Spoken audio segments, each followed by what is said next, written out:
Recently, a listener wrote me and said something about how Tim Walz, the Minnesota governor and possibly next vice president, was having all these scandals. I was like, what? No, he isn't. He's like the least scandalous politician, at least right now. He's so what you see is what you get. Maybe something will happen. I can't predict the future, but he's so not having scandals. I follow the news, so I'm pretty sure I would know. This listener takes in a lot of right-wing attack media and social media. So I went digging to try to figure out what he was seeing. And that's when I found something that you need to know about. Something that no one else has pointed out, as far as I can see. It is a centerpiece of what is now happening in the presidential race. And it's all about the media. The Trump campaign is basically begging the media to glom onto something, anything, the way it did with Hillary Clinton's emails in 2016. The Trump campaign is trying to call everything a scandal. Ahead, you'll hear how transparent these efforts are. Trump can't remember things, so it's generally J.D. Vance, his vice presidential pick, doing it, including multiple times in one interview on different topics. The idea that politicians go after each other is not interesting or new, but the big question about this that I have and that we all should have is whether the media will fall for it again. Coming up, I'll explain, and I'll show you what's missing already in any talk of scandals in this race. Meanwhile, an actual scandal that you should know about. A statistical analysis proves something I've talked to you about, the deep institutional bias in what is actually the world's largest broadcaster. Ahead, I'll speak with the man behind the study. He had a team do this study in two different ways, one with people analyzing tons of reporting and one with AI doing it. The results were the same, and they were stark. The bias against Israel and in favor of Hamas. Yes, in favor of Islamist terrorists who are bent on slaughtering people. That is proven through hard data. Plus, I'm going to tell you about something exciting, a new project that I have going with a historic Black American figure that you never knew about because you weren't allowed to know. What he was doing was clandestine work as a spy. He helped chart the course of American history through the Cold War and after, into the global fight against narco-terrorism. He did all this secretly before becoming a pastor. All that coming up today on They Stand Corrected.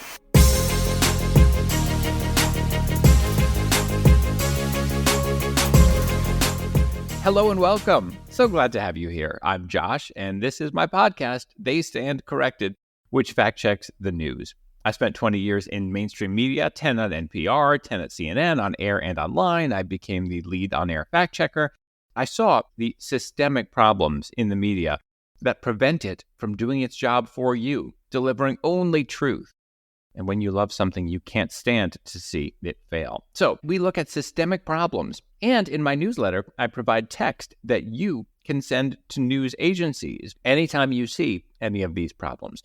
The newsletter is free. You can find it at my website, joshlevs.com, JOSHLEVS.com, or just click the link in the show notes. One great way to support this show is to choose to become a paid subscriber. I'm so grateful to people who are doing that. More people have been joining that way, and it means a lot. This is a project I launched entirely myself. It's independent, and that's necessary because I'm showing problems across the mainstream media. So if it's something you believe in, you can support by becoming a paid subscriber at the newsletter. Meanwhile, a terrific free way to support this show is to give it 5 stars. Actually, someone showed me. This is hilarious. So it has 5 stars, including on Apple Podcasts. And then some hater out there went in and put 1 star. So now it's all 5 stars except for 1 star thing, which is just so funny. Drown that person out. All right, let's jump right into this whole concept of scandal. The Trump campaign is trying to call anything it can from the Harris-Walz campaign scandalous.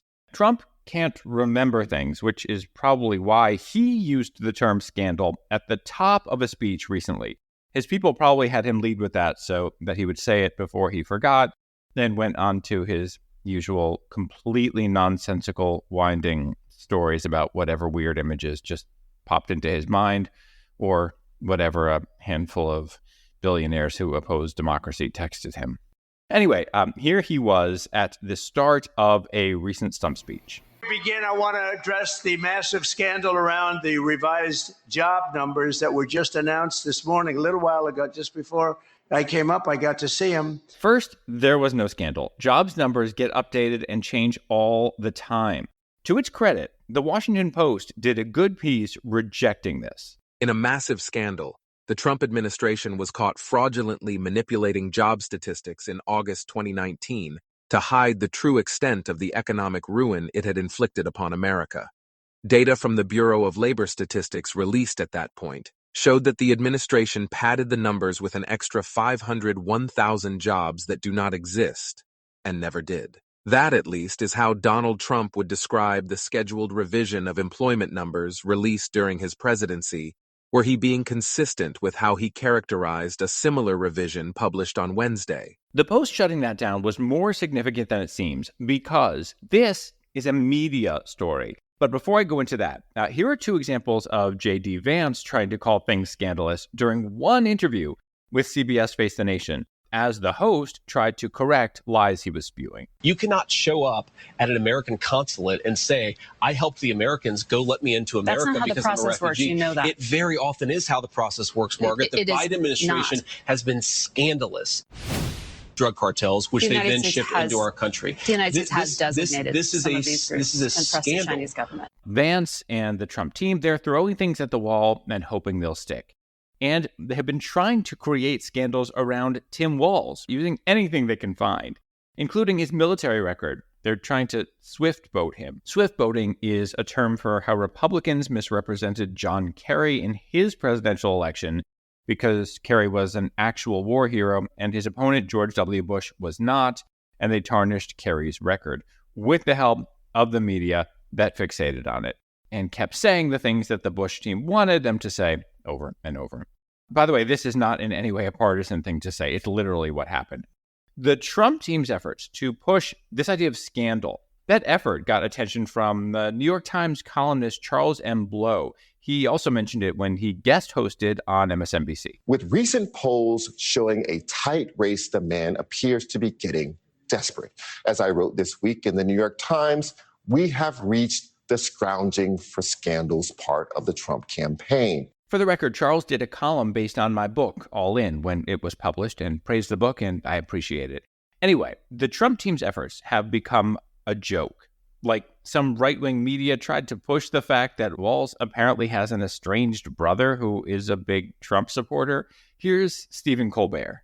Wow, that sounds really bad. Because up till now, Tim Walz's biggest scandal is that one time it was raining, and he didn't say, well, we needed it. It's good that some people see this transparent effort, but what most people don't seem to realize is this. What Trump, Vance, and the right-wing media ecosystem are doing is trying to win over the media. They know that in 2016, the media delivered the Trump campaign a massive gift by calling Hillary Clinton's use of a private email server the big media S word. Here's CNN at the time. Give us all the latest, Sarah. Well, good morning, Allison. Donald Trump spoke here for over an hour last night, and you could tell he really wanted to focus on hammering Hillary Clinton over her email scandal. The Clinton email scandal. That is what every news agency called it. Newspapers, magazines, websites, local TV news. Like here's station WCBS in 2016. Biden was encouraged to run by Democrats worried about Hillary Clinton's email scandal and sagging poll numbers. Never mind that other administrations had people who used private email servers, and guess what? The Trump administration went on to do the same thing. Somehow that never became a Trump email scandal in the media. This stuff in 2016 had an impact. Here was the BBC talking with a voter in 2016 about Clinton's emails. Let's begin by speaking to Jane Agare, who is a corporate manager in Texas. And I'm keen for you all to have a conversation amongst yourselves about how you're feeling about this latest scandal. Jane, does it affect you in any way in your thought processes about your vote? Yeah, it does. It just affects me a lot. I just don't know which way to go. It does push me more toward Trump. There's no way to be sure how many voters were swayed, but it obviously worked. That is what the Trump team is trying to do now. convince the media to term something a scandal and then talk about it nonstop. Analyses from 2016 showed that the media talked about Hillary Clinton's emails more than actual relevant issues combined. Here was one headline about an analysis, quote, Hillary Clinton's emails got as much front page coverage in 6 days as policy did in 69 days. Will the media fall for this again? Will they term something a scandal and then start devoting tons of attention to it? If past is prologue, they will. Meanwhile, there's another element to this. Trump has done more scandalous things than any other political figure of our lifetimes. He was impeached twice. He inspired a violent insurrection. He has been found liable for rape. Yes, you might not have heard that. The judge who oversaw that case involving E. Jean Carroll wrote about this. He talked about the widely understood meaning of the word rape and wrote, quote, Indeed, as the evidence at trial recounted below makes clear, the jury found that Mr. Trump, in fact, did exactly that. I'll post a link to this in the newsletter. Let me ask you something. When I say the Trump blank scandal, does that even sound remotely familiar? Is there a Trump something scandal? And why not? The argument some people use is that he exhausts and overwhelms America and the media by having so many. But given that they spent 2016 saying Clinton email scandal, why do they not have anything similar for the most scandal-ridden president of our time? Maybe you need an acronym in there with letters that stand for various scandals. Except then it would probably need to be as long as supercalifragilisticexpialidocious. What do you think about this? What do you think the name should be? The Trump what scandal? Send me your ideas. I'll share some of the best in the newsletter and maybe right here on the show. Meanwhile, there is a scandal of another sort for me to tell you about. Hard statistical proof of very deeply ingrained and overwhelming anti-Israel bias at the BBC. Someone who oversaw that report is coming up.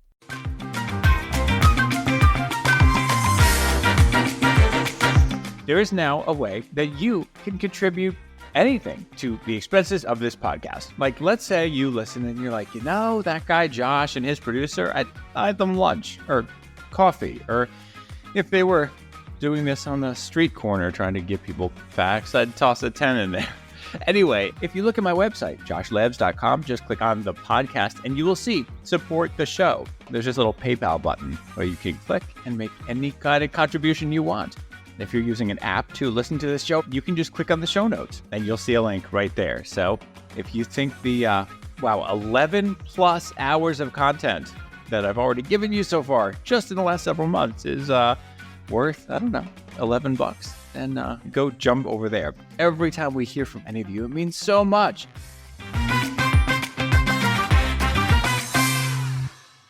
We're back. This is They Stand Corrected. I'm Josh Lives. The key to fighting back against deeply systemic, hateful bias at the world's biggest broadcaster could be legal action. That is just part of what makes a new report about the BBC especially significant. I spoke with the man who oversaw this report. The BBC is probably the most influential news broadcaster in the world. It's the largest. The BBC gets 4 billion sterling of taxpayer money. The contract is you give me your money and I will produce impartial, balanced news. That means that they're subjective to judicial review. In the event that they break their contract with the British people, they can be sued for failing to comply with their obligations. That's Trevor Asserson. He has a law firm that does work in the UK and the US, and he tells me it's the largest international law firm based in Israel. He oversaw the teams that carried out an extensive study. We took the major news outlets over a period of 4 months. That included radio, television, and the websites in Arabic and in English. It's about 9 million words altogether that we analysed.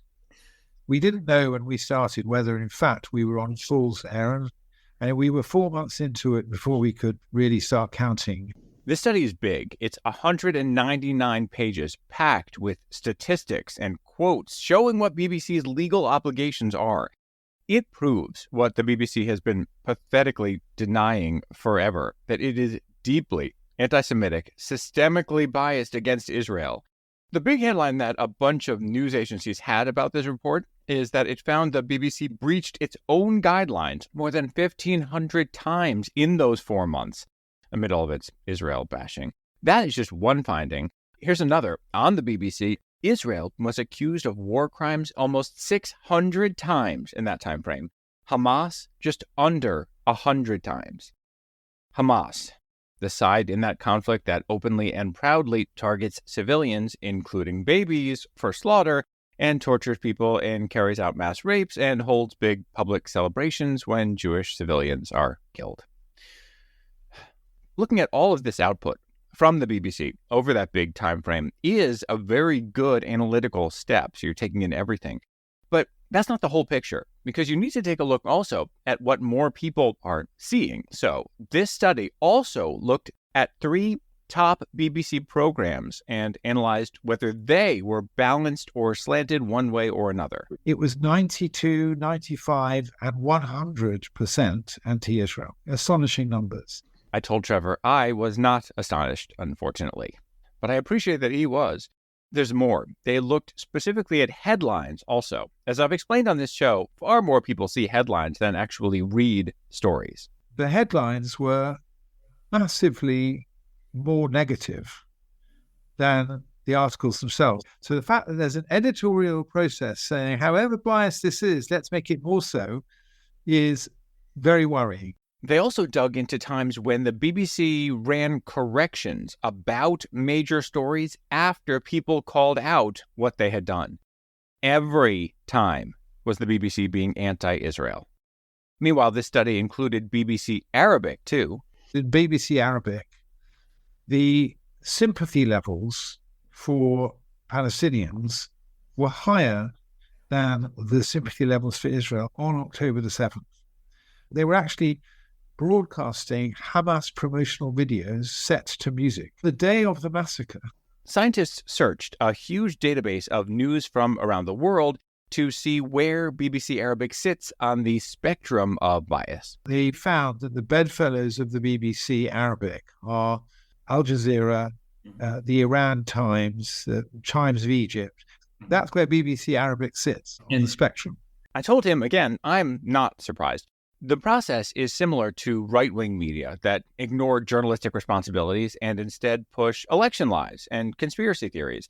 They are competing with each other to reach more people and radicalize more people even more so that they can prove that they are the most extreme, most radical outlet that people should keep coming back to for more. It is a vicious cycle. And this is an example of a time when that's the perfect description. It is vicious. This study points out that the BBC has no problem employing people who are openly hateful. The report has examples of things that BBC personnel and contributors say. Here's just one example. A BBC contributor appeared on BBC Arabic as recently as July, despite calling for death to Israel and publicly defending a fellow so-called journalist who tweeted, "Hitler rise, there are a few people that need to be burned."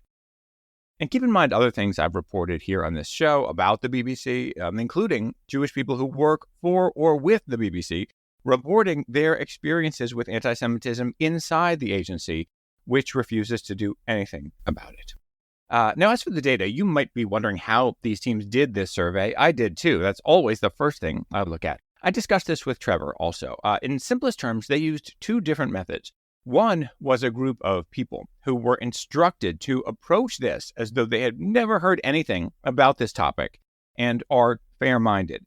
And after reading or watching or listening to a report, give their statements about how the report skewed sympathies to one side or another. And I then checked those notes, checked those reasons. I have a bunch of friends who were former heads of law firms, former judges. And I said, look at 50 stories, 50 analyses, and tell me whether or not you think we're getting it broadly right. And I got very good results. Some of them came back and said, you're being a bit too kind to BBC. I told my reviewers, if in doubt, go against your instincts. If you think this is a little negative to Israel, call it a 0, because I do not want you to be saying, oh, I'm not that happy with this article. In the first week, I sacked 2 of my reviewers because they were not balanced in their approach. Okay, so note what Trevor said in there. He had his reviewers give the BBC the benefit of any doubt, and it still came out this way. But this study also used another method, an AI analysis, using tools that, if you were to use them, you'd most likely find to be impartial. They came out with remarkably similar results to us. It would be easy to write off either method here. You can say, well, people are biased, and, well, AI can be biased, and AI can reflect human biases. All that is true. But when any reasonable, non-radicalized person looks at this reporting, they will most likely see the same thing. It's so obvious. Of course, as usual, the BBC leadership is rejecting this, saying, oh, don't trust that report. Nothing to see here, folks. That's because they really don't care. And they want to keep participating in spreading the hate. I asked Trevor about what happens now. What do you do from here with this in order to change the BBC? Well, it could be that the BBC, when they read this report, they say, oh my gosh, how terrible. Let's get, let's agree with all of your proposals and change. And if that happens, I'll obviously be thrilled, and the British people will have a better broadcaster.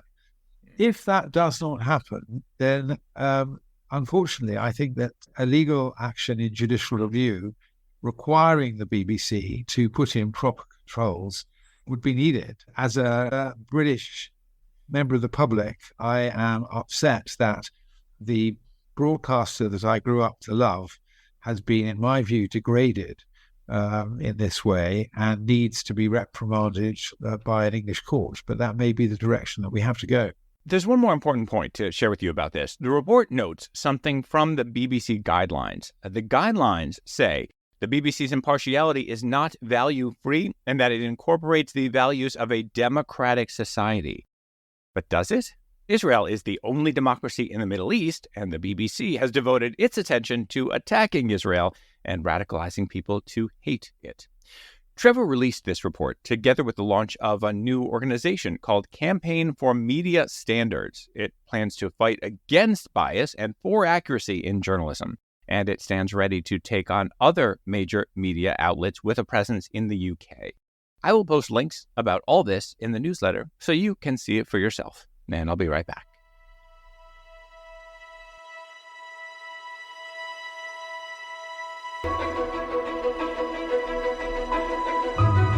On this show, you've heard me talk about how important the big picture is, to zoom out sometimes and look at what's going on in our societies and with humanity.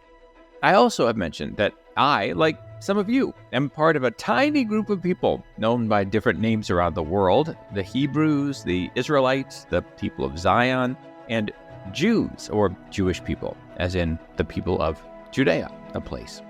The idea of providing the big picture and the story of that group of people are deeply intertwined. No matter what your background, cultures, faith, you benefit from this.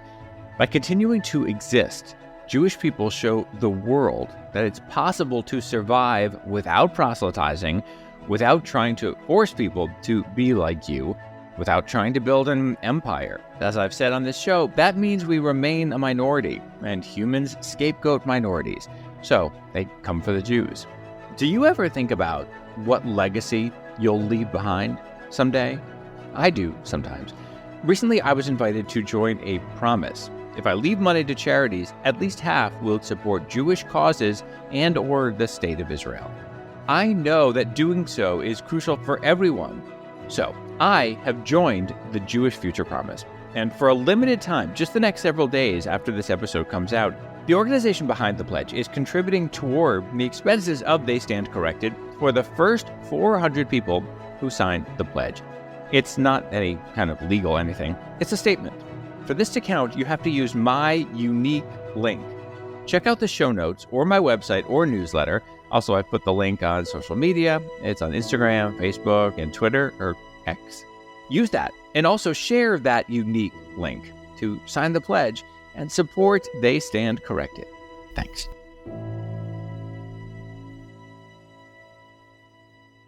We're back. This is They Stand Corrected. I'm Josh Libbs. Recently, the CIA talked about something on a podcast that it puts out.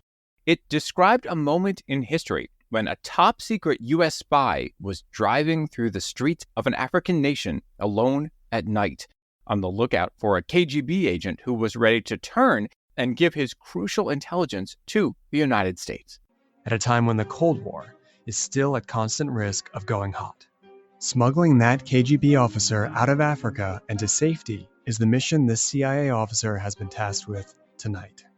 And to do that, he's waiting on a second arrival, the U.S. aircraft currently en route. If he's successful, this CIA officer will be achieving a signature moment in CIA Cold War history, an audacious exfiltration of a key agent. But for him, it will also be the latest in a long line of firsts. The spy they're talking about is George Hawker, America's first black spymaster. And that story exists because a while back, George came to me through mutual contacts. His career as a pioneering figure in U.S. history was unknown because it was top secret, but he was ready to tell it, and he had an opening. The CIA Museum, this vaunted site at Langley that only a select few get to visit, had put up an exhibit about him, its first ever about any black spy in CIA history. I started working with George. He is amazing. He led vital operations during the Cold War and in the fight against narco-terrorism. I started digging through all of the research I could get about that time and documents that had been declassified and piecing together his story. And I've interviewed him extensively. That story that you just heard taking place in Africa was the one that he and I have put at the top of the materials that we now share about him because it brings you right into a spy movie type moment, except better because it's real. And what makes him doubly, triply amazing is that he did all that while simultaneously fighting deep institutional racism inside the CIA. He faced down so many people who didn't want to let him have any opportunities. He kept overcoming all of the many additional obstacles that were put in his way. Here he is speaking with that CIA show recently. And then there were other exercises where I had to be, member of the surveillance team. I'm wondering how many eyes are on me and whether people see that I'm looking like I'm, following somebody or something. And you just don't know. All these things run through your mind when you know that you're different. And when you know that you're in an environment that doesn't respect you because of the color of your skin. So there's more eyes on you while you're trying to keep your eyes on the person you're surveilling and not be exposed. We first went public with a piece for Newsweek. I'll link to it in the newsletter. Then other news sites came along, like NBC News and more. He was on the front page of the Oregonian because, get this, after more than 30 years in the service, he went into the private sector, becoming a pioneer for diversity efforts in business that actually work, not just window dressing or misguided efforts. And then he felt the calling and became a pastor in Oregon. And of course, even his flock couldn't know his real history. It's a piece of history that the media could never tell because it was secret. And now we're discussing book and movie projects. But in the meantime, he and I are going on the road. We will be doing talks together, conversations for conferences, businesses, schools, all kinds of organizations. Because I've dug up all these documents, I know what I can ask them about. And because we got CIA approval, I know what we can discuss. George is a fantastic guy, and for the record, he is as disgusted as I bet you, and certainly I am, by anti-democratic efforts, including from the far right and from Islamist terrorist groups around the world. So if you or anyone you know might be interested in bringing us to an event near you, check out the links in the show notes or in the newsletter that you can always find at my website, joshlevs.com, and just click newsletter. There's also a form you can fill out for bookings and stuff, and you will hear me talking with George on this show in a future episode. As always, let me know what you think about everything I've discussed today. If you're on the newsletter as a paid subscriber, you get to message me right there or right in the comments. Everyone else can find that form at my website. As always, thank you so much for listening. I'll see you next week.